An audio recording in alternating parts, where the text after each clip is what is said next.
एक ऐसा जंगल है जो इतना बड़ा, इतना विशाल है कि हम उसकी कल्पना तक नहीं कर सकते। ये दुनिया के सबसे हैरत भरे और सबसे दुर्लभ और सबसे बेमिसाल जंगलों में से एक है। इसके पेड़ रहस्यमय और प्राचीन हैं और इनके साथ जुड़े हैं जाने कितने प्रतीक और जाने कितने मिथक। पेड़ों के तने खोखले और ऐंठे हुए हैं। कई बार तो देखकर यकीन ही नहीं होता। यहाँ के कुछ पेड़ 1000 साल पुराने हैं। समय के थपेड़े खाए बूढ़े पेड़ यहाँ अनगिनत जीव पनाह लेते हैं।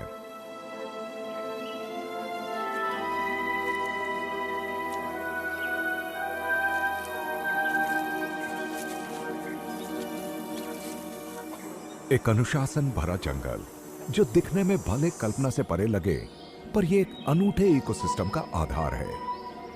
जंगली जीवों का सुरक्षित घर, वो भी ऐसे इलाके में जहां इंसानों ने बहुत क्षति पहुंचाई है। एक जंगल जहां पेड़ कतार में खड़े नजर आते हैं, मानो एक विशाल सेना हो जिसके बीच रहते हों तरह तरह के जीव जो एक समृद्ध और पेचीदा पर्यावास को पालते पोसते हैं।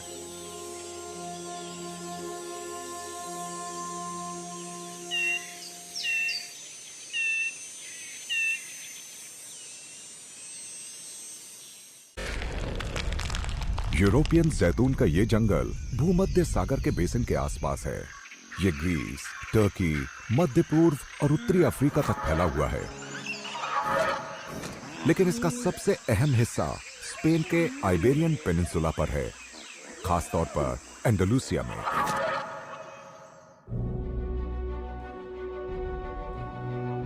पूरी दुनिया में इंसान की प्रगति की दौड़ जंगलों का सफाया करती जा रही है, पर यहां जैतून के पेड़ बढ़ रहे हैं।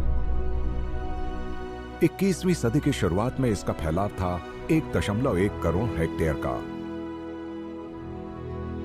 यह धरती का सबसे बड़ा स्थायी वृक्षारोपण है। यहां तक कि यह क्यूबा और पोर्चुगल के क्षेत्रफल से भी ज्यादा बड़ा है। इन पौधों का एक बड़ा हिस्सा है पारंपरिक जैतून, जो धीरे धीरे उगते हैं भूमध्य सागर के आसपास अपनी सुस्त रफ्तार से। और एंडलुसिया इस मुकुट का नगीना है। यह जंगल तो हैरत से भरा हुआ है।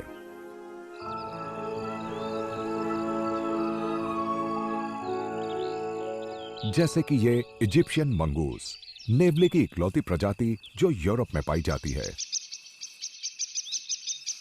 ये जोशीला और कुशल मांसाहारी जीव यहां अक्सर ही नजर आ जाता है।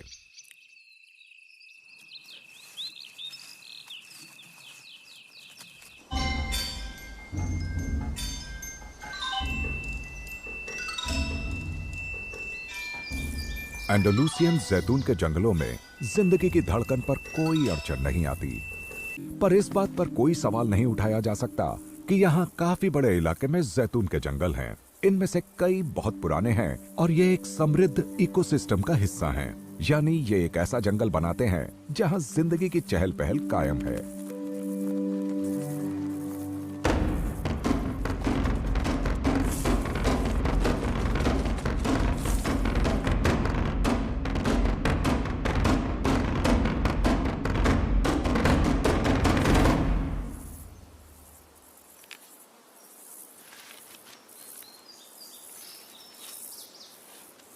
जीव विज्ञानी जैतून के इन पेड़ों को किसी फसल का हिस्सा नहीं मानते, क्योंकि इनके चारों तरफ जो इकोसिस्टम मौजूद है वो ठीक वैसा ही है जैसा भूमध्य सागर के जंगलों में होता है। इसलिए जैतून के ये पेड़ एक तरह से सहायक जंगल की तरह हैं, प्राचीन जंगल के बहुत करीब। यहाँ की जैव विविधता देखते ही बनती है। भूमध्य सागर की कई स्थानीय प्रजातियां यहाँ पाई जाती हैं। असल में जैतून के इन पेड़ों को जैतून के प्राचीन जंगलों पर उगाया गया माना जा सकता है। इस पेड़ की पत्तियां और नन्हे फूल जंग का मैदान बन गए हैं। ये पेड़ों के सबसे संवेदनशील हिस्से हैं।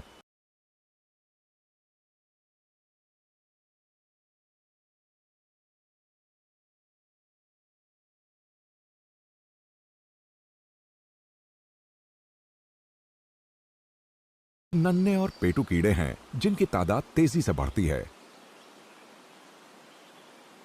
पर इसके बावजूद ये घुसपैठिए सुकून से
यहां एक खूंखार शिकारी शिकार पर निकला है, पर इसके पास है एक डरावना हथियार। इसका जानलेवा फौरन असर करने वाला जहर, जो शिकार को पूरी तरह से लाचार कर देता है। बिच्छू एरेक्निड के रिश्तेदार हैं, यानी इनका ताल्लुक मकड़ियों से है, और ये भी जैतून के पेड़ों पर कीट पतंगों की तादाद को काबू में रखने का काम करते हैं।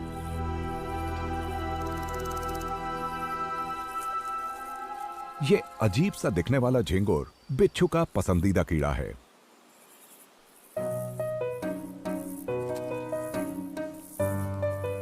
ये इबेरो मोरक्कन इलाके का रहने वाला है, और इसकी मौजूदगी यह दिखाती है कि जैतून के इन पेड़ों की जैविक संपदा या सेहत बहुत ही सही है।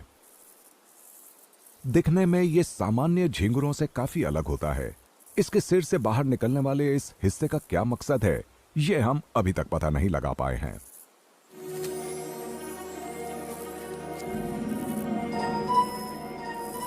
पर शायद इसका इस्तेमाल बचाव और हमले में किया जाता होगा, ठीक वैसे ही जैसे हिरण अपने सींगों से अपने इलाके और अपने हरम की हिफाजत करता है।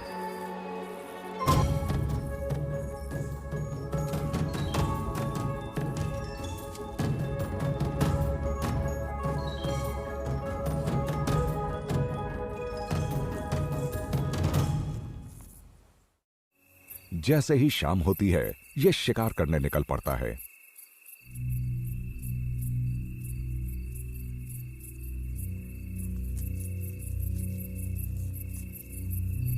बिच्छू दूसरे एंथ्रोपॉड्स का शिकार करते हैं, खासतौर पर कीड़ों का।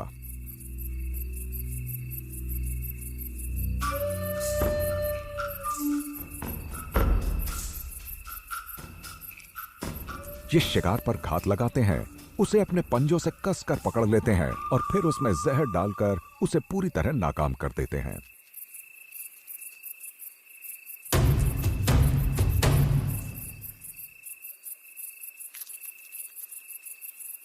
एक बार शिकार सुन्न पड़ा तो ये उसका गोश्त फौरन सफाचट कर डालते हैं, मानो वो किसी मिल्क शेक का मजा ले रहे हो।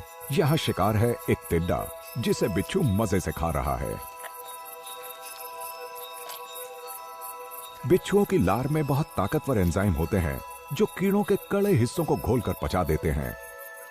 बिच्छू को इस तरह तैयार तरल को बस पी जाना होता है। जैतून के पेड़ों के चारों तरफ एक इकोलॉजिकल नेटवर्क बना हुआ है, और इसे समृद्ध बनाते हैं बहुत सारे नन्हे स्तनपाई जीव जो भूमध्य सागर के इकोसिस्टम का हिस्सा हैं। ये है एक यूरोपियन या आम खरगोश। जैतून के पेड़ों वाला ये इलाका खरगोश के लिए एकदम सही होता है, क्योंकि यहाँ तरह तरह के पेड़ बड़ी तादाद में पाए जाते हैं, और सबसे जरूरी बात यह है कि यहाँ ये आराम से बिना किसी डर के रह सकते हैं।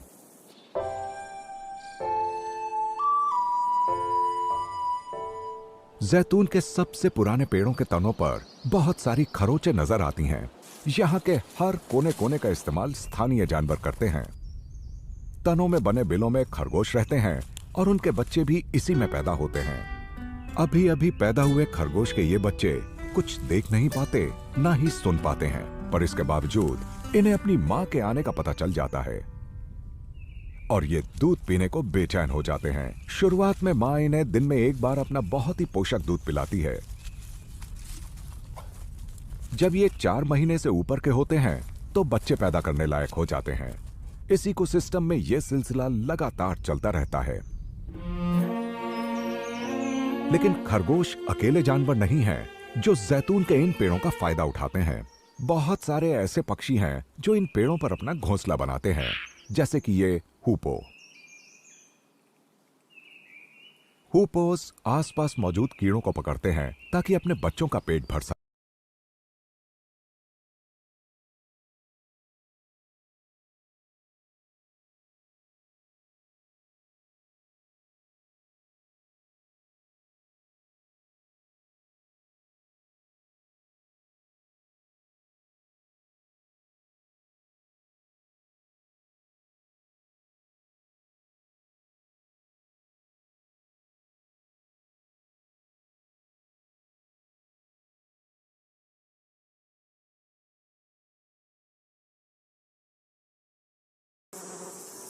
वो अपना छत्ता पेड़ों के काफी अंदर बनाती हैं और जैतून के पेड़ में इस तरह की गुंजाइश बहुत होती है। जैतून के इस जंगल में फूलों की भरमार है, इसलिए मधुमक्खियां यहां बहुत सारा पराग और रस जमा कर पाती हैं।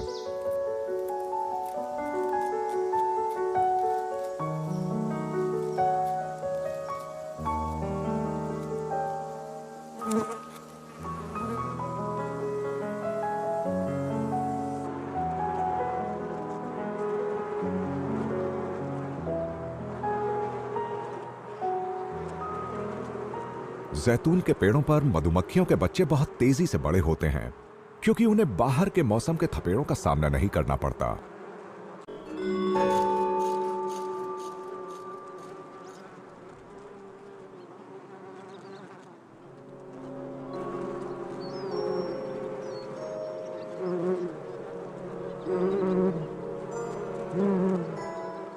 अपने हरे भरे रूप को कायम रखकर जैतून के ये पेड़ जीवों के लिए एक आरामदायक घर बन जाते हैं। गर्मियों में ये ठंडे रहते हैं और सर्दियों में ये ठंड और हवा से बचाते हैं।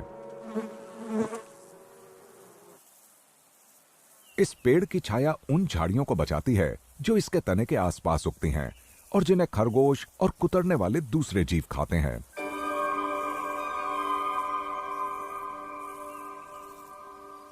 जैतून के इस जंगल में हमलावर जीव भी कम नहीं हैं। तरह तरह के खरगोश, कबूतर और छोटे पक्षियों का शिकार करते हैं बहुत सारे शिकारी पक्षी, जैसे कि ये छोटे बाज। इस कॉमन केस्ट्रल का आज का दिन शानदार रहा है। इसने अपने जितना बड़ा एक शिकार पकड़ा है।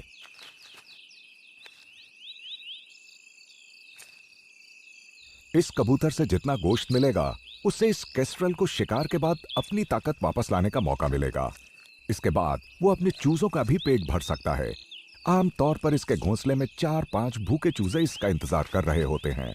जैतून के पेड़ के नीचे ये बिच्छू मुसीबत में है। ये चींटियां खूंखार तरीके से अपने इलाके और अपने घोंसले की हिफाजत कर रही हैं और इस बिच्छू को खदेड़ने के लिए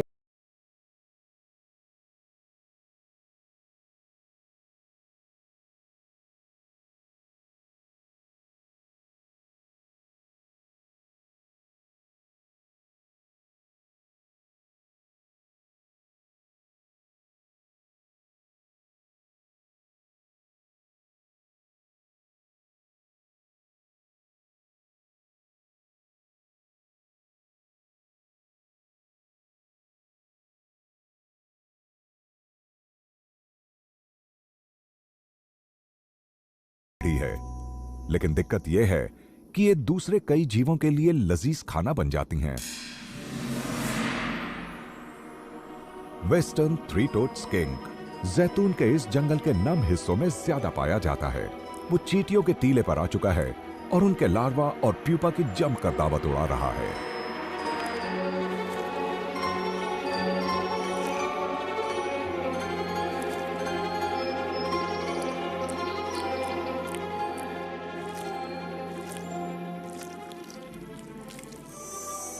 और अब इस छिपकली की बारी है।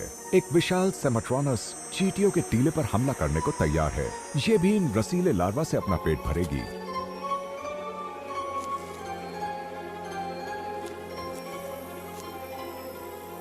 भूमध्य सागरीय इलाके की ये छोटी सी छिपकली कमाल की शिकारी है।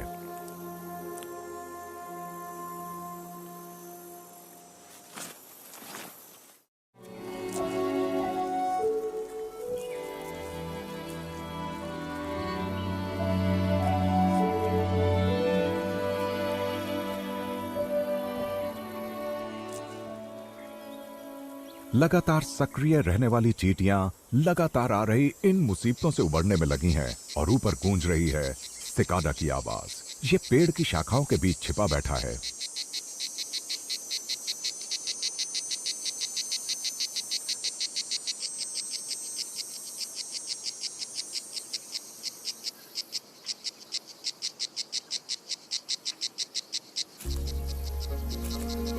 गर्मियों में प्रजनन के मौसम के बाद जैतून के इस जंगल में वो जीव भी चले आते हैं जो यहाँ बसंत में नहीं आते।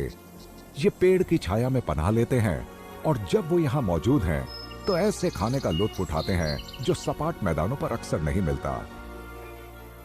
कुछ तो यहाँ सिर्फ इसलिए आते हैं क्योंकि जैतून के पेड़ों पर उन्हें खाने को मिलते हैं रीढ़ की हड्डी वाले छोटे जीव जैसे कि चूहे।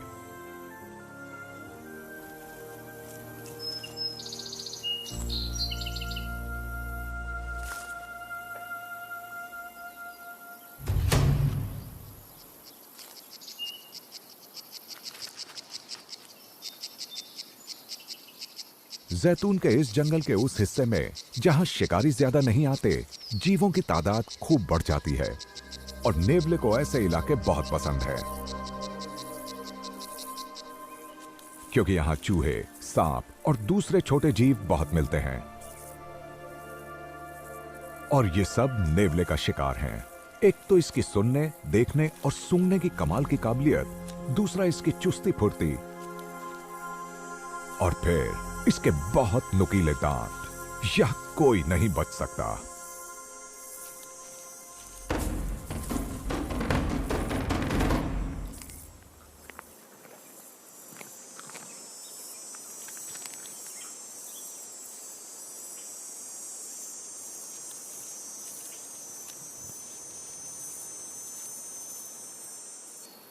जैतून के कुछ जंगल इतने बड़े हैं कि इनके अंदरूनी इलाकों में सुनसान और दुर्गम झीलें हैं जहां कोई पहुंच नहीं सकता। ऐसी ही एक झील है एंडलुसिया की ये झील, जो एकदम खत्म होने की कगार पर पहुंच गए एक जीव का आखिरी ठिकाना है, व्हाइट हेडेड डक। एक समय ऐसा था जब जंगल में इनकी तादाद मुश्किल से 1 दर्जन रह गई थी। जैतून के इस विशाल जंगल में अलग थलग जैतून के पेड़ों के इस सुरक्षित इलाके में धीरे धीरे इनकी तादाद बढ़ती चली गई और आखिरकार ये खतरे में पड़ी प्रजाति की लिस्ट से बाहर आ गए। पतझड़ आने से जैतून का ये जंगल थोड़ा सा बदल जाता है और व्हाइट हेडेड डक के लिए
पके हुए जैतून से आकर्षित होते हैं। हालांकि कुछ ऐसे जीव हैं जो फल से टपकने वाले पानी को पीकर ही संतुष्ट हो जाते हैं, जैसे ये ब्लैक कैप। जैतून की कई किस्में होती हैं, पर सब में एक गूदेदार फल होता है जिसमें बड़ी तादाद में ऊर्जा, सोडियम, फाइबर और विटामिन ई होता है।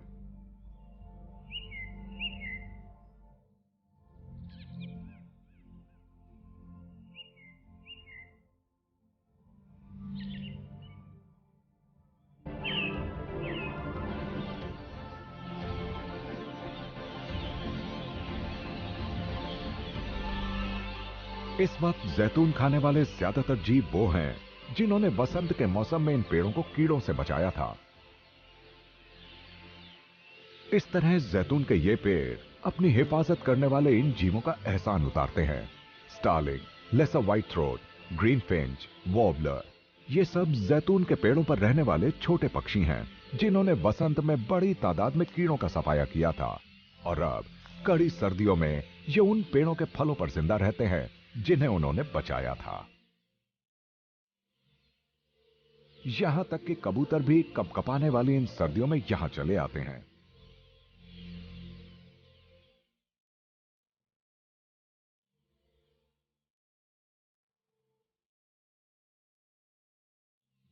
जैतून के पेड़ और कबूतर, सारी दुनिया में इसे शांति का प्रतीक माना जाता है। कबूतर अपनी चोंच में जैतून के पुराने पेड़ की एक पतली डाली दबाए हुए है। जैतून का पेड़, जो भारी बारिश, सर्दियां और सूखे मौसम को सहता है, एक विविधता से भरा, समृद्ध और तरतीब वाला जंगल तैयार करता है।